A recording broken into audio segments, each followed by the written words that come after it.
Dobrý den, vážení přátelé naší školy. Mé jméno je Martin Krupa a pracuji zde jako zástupce ředitele. Dovolte mi, abych vám představil důvody, proč naše škola vstupuje do stávky. Cítím totiž potřebu vysvětlit naše úmysly a ukázat vám, o co nám jde. V první řadě se škrty, které se plánují v našem školství, dotknou našich nepedagogických pracovníků. My tentokrát nejdeme do stávky kvůli našim platům. Snažíme se zachránit naše kuchařky, uklízečky, školníky, administrativní pracovníky a všechny, kteří se podílejí na správě školy. Jich se totiž škrty mají dotknout nejvíce. Většina z nich pracuje přes časy a jsou velice špatně ohodnocení. Již teď pracují za minimální mzdu a i ta bude nejspíše krácená.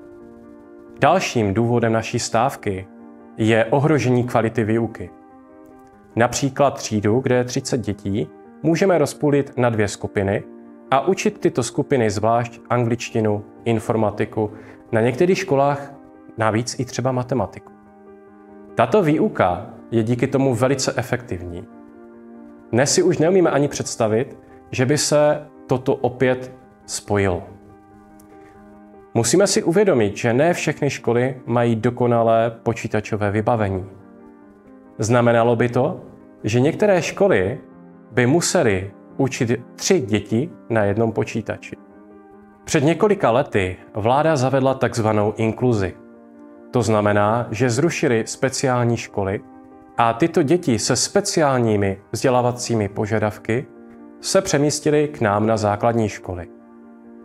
Díky tomu byl zaveden nový pracovník, pedagogický asistent. Tento člověk ve výuce pomáhá, aby byla efektivní a všechny děti měly možnost se vzdělávat stejně. I na ty má nyní dojít. Inkluze zrušená nijak není. Děti nám tady zůstanou, ale pedagogické asistenty nám chtějí vzít.